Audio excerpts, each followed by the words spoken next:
Los vínculos entre las organizaciones agrarias y el primer gobierno de Juan Domingo Perón han sido deliberadamente ocultados, a los fines de fortalecer el mito de la confrontación entre el peronismo y el mal llamado campo. Lejos de esto, se iniciaban tratativas entre Perón y las organizaciones agrarias muy tempranamente.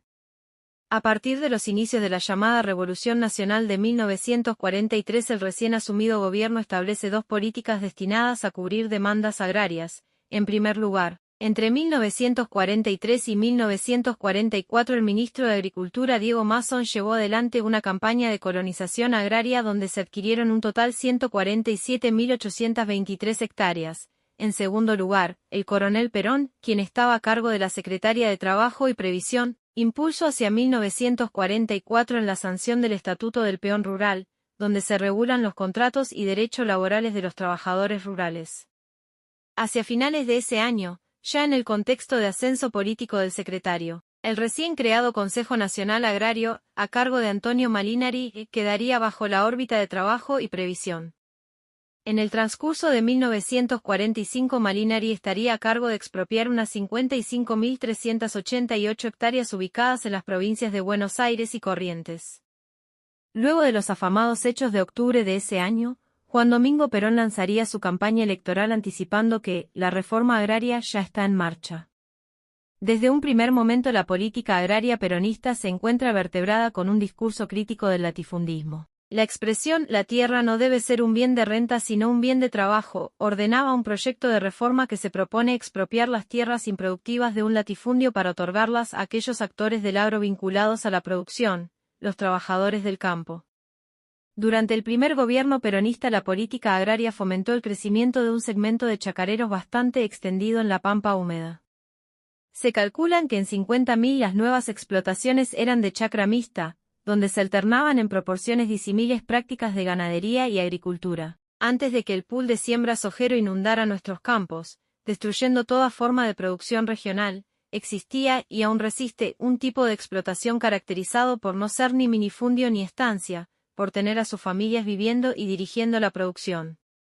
Esto implicaba un entramado asociativo entre los productores que en la década del 40 minutos llegó a constar de 1.278 cooperativas de producción agropecuaria. En el sur de la provincia este crecimiento de la familia agrícola propietaria pasa a representar entre el 75% y el 80% de las formas de tenencia en un lapso de 30 años, 1947 a 1974. En particular se observa un crecimiento del estrato propietario que va de las 50 a las 80 en la zona núcleo maicera.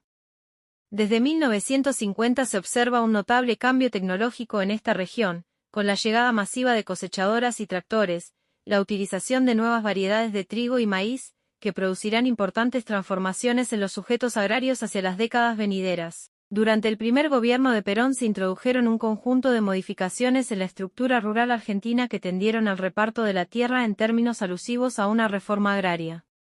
El sostenimiento del congelamiento del valor de los arriendos, rol del Consejo Nacional Agrario como impulsor de una colonización agrícola que adjudicó más de 2 millones de tierras fiscales a familias de productores, sumado a procesos de expropiación de tierras improductivas en manos de familias oligárquicas en todo el territorio.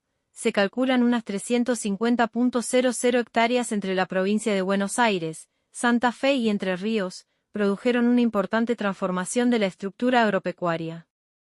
La implementación de políticas agrarias durante el primer peronismo debe dividirse en dos periodos. Un primer periodo que se inicia ya con las gestiones de la Secretaría de Trabajo y Previsión y que culmina rondando 1949, cuando se hacen las últimas campañas de colonización. Un segundo periodo que va de 1950 a 1955 donde la política agropecuaria toma un rumbo más productivista en el marco del segundo plan quinquenal, signado por una política de apoyo crediticio a las empresas del rubro agrícola. Una postura más moderada respecto al avance sobre la gran propiedad pero sin ofrecer concesiones a los sectores oligárquicos y, por último, una innovadora política pública de tecnificación productiva como la que ya hemos mencionado para el caso santafesino.